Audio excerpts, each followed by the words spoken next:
Na nyota mpya ambaye ametambulishwa na kikosi cha Young Africans, mchezo wake wa kwanza kwa michuano ya FA, lakini pia ameisaidia timu hiyo kuondoka na ushindi wa mabao mawili, na yeye ndio akiwa mfungaji wa mabao hayo mawili, si mwingine ni Buba Jame, bala jipya hili mjini. Unazungumziaje mchezaji huyu ambao Young Africans wamemsajili katika dirisha dogo la usajili, lakini pia kuelekea katika mchezo wa dabi, pengine kama atapewa nafasi na coach Pedro atakuwa ni mchezaji wa namna gani, lakini pia ana kipi cha kuongeza katika kikosi cha Young Africans? Of course ni mchezaji mzuri, ukijaribu kuangalia amepata mchezo wake wa kwanza, lakini bado unaona still ameonyesha kitu kikubwa, na nadhani Buba amekuwa ni message ambayo imetumwa kwa wachezaji ambao wanacheza katika nafasi ambayo yeye anakwenda kucheza pia, akiwemo kina Alan Okello, kina Pacome Zouzoua, wachezaji ambao wanacheza kwenye flanks ya pembeni.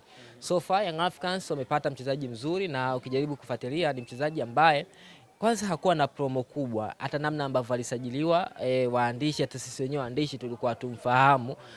Ni usajili ambao ulikuwa ni surprise, usajili ambao mwenyewe kocha kwa maana ya Pedro Gonçalves ndio alimpendekeza. So far, na hii ni faida kubwa kwake kwa sababu amekuja katika timu kubwa, lakini ameingia hali ya kuwa ana pressure tofauti na wachezaji wengine, mfano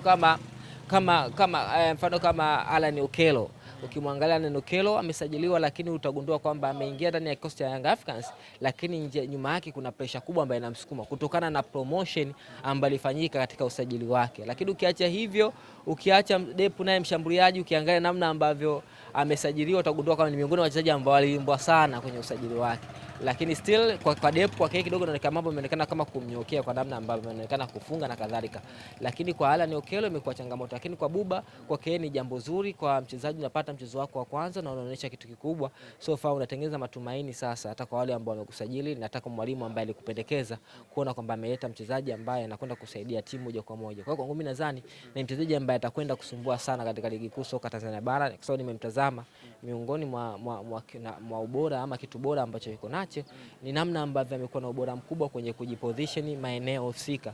Ogopa sana mchezaji ambaye anacheza katika eneo la pembeni flanks kwa maana ya winger, lakini kwenye matukio yote ya muhimu unamkuta katika eneo la boksi. Ogopa sana kwa sababu ni mchezaji ambaye anakwenda na muda, kwa maana akitakiwa hawepo katika eneo la pembeni anakuwepo katika eneo la pembeni, lakini akitakiwa hawepo katika eneo la kuscore la kufanya maamuzi utamkuta katika eneo la kufanya maamuzi. So kwangu mimi nadhani Young Africans wamepata bunge moja la mchezaji na atakwenda kuwasaidia kwa kiasi kikubwa. Shukrani sana.